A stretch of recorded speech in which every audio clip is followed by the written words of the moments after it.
Assalamualaikum warahmatullahi wabarakatuh. Jumpa lagi di channel yang keren ini, channel Mas Yano.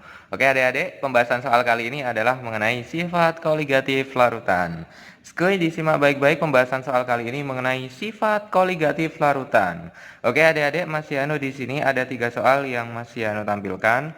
Ada soal pertama, soal kedua, dan soal ketiga. Soal pertama ini masih berkutat dengan perhitungan. Kemudian soal kedua ini nanti kita berbicara tentang konsep. Kemudian soal yang ketiga ini nanti kita juga berbicara tentang perhitungan dalam sifat koligatif larutan. Oke, kita mencoba membahas dari nomor 1 terlebih dahulu adik-adik. Di sini nomor 1 ini ada 10 gram urea, di mana urea itu merupakan CONH2 dua kali, dilarutkan dalam 90 ml air. Bila tekanan uap jenuh air pada suhu 25 derajat Celcius adalah 62 cm Hg, maka tekanan uap larutan urea tersebut adalah berapa? Oke. Nah, adik-adik di sini ada yang namanya urea. Urea merupakan CONH2 dua kali, dilarutkan dalam 90 ml air, di mana massa urea adalah 10 gram adik-adik. Nah, bila tekanan uap jenuh air pada suhu 25 derajat Celcius adalah 62 cm Hg, 62 cm Hg ini apa adik-adik? P0 ya, karena tekanan uap jenuh air, dia merupakan P0, tekanan uap jenuh pelarutnya. Nah, sekarang yang ditanyakan adalah tekanan uap larutan urea. Kalau yang ditanyakan adalah tekanan uap larutan urea, tekanan uap larutan urea itu yang ditanyakan adalah P-nya. Kira-kira kita menggunakan rumus yang mana adik-adik? Oke, betul sekali. Nanti kita menggunakan rumus bahwa P itu rumusnya adalah P0 dikali dengan X pelarut. Oke, nah sebelum kita masuk ke rumus tersebut, P0 kali X pelarut, maka kita harus menentukan terlebih dahulu berapa X pelarutnya atau fraksi mol pelarutnya.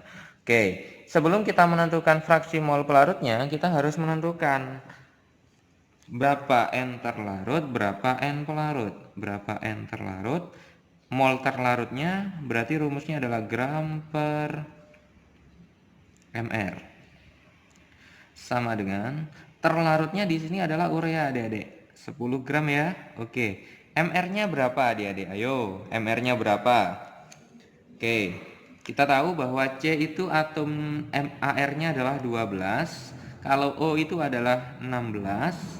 NH2, N itu 14 ditambah 2 berapa adik-adik? Ayo, berapa? 16. Oke. 16 sebanyak 2 berarti 32. 32 ditambah 16. 48 ditambah 12 berarti 60. MR dari urea adalah 60. Sama dengan 1/6 atau 0,1667. Oke, ini adalah mol terlarutnya. Nah, sekarang kita akan mencari mol dari pelarut.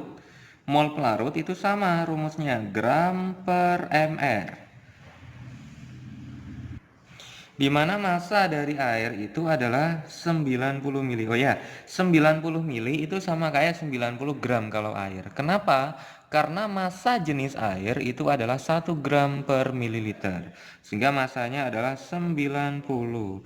Dibagi mr-nya air, 18. Sudah di luar kepala ya kalau mr air 18. 90 bagi 18, 5 adik-adik. Berarti mol terlarutnya 0,1667 mol, mol pelarutnya adalah 5 mol.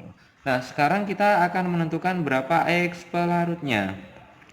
Rumus dari X pelarut itu adalah mol dari pelarut dibagi mol terlarut ditambah mol pelarut. Mol pelarutnya adalah 5 mol.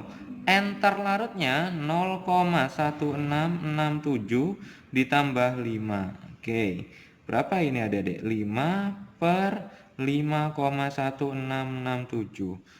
Berapa adik-adik? 5 per 5,1667. Oke, di sini ketemu 0,967. Oke, nah selanjutnya adik-adik, kita akan menentukan P-nya. Oke, P itu rumusnya adalah P0 dikali dengan X pelarut. Kita tahu bahwa P0-nya di sini adalah 62 kali X pelarut 0,967. Hasilnya ketemu 59,99 atau setara dengan 60 cm Hg. Jawabannya adalah yang mana adik-adik? Ya, betul sekali, jawabannya adalah yang C.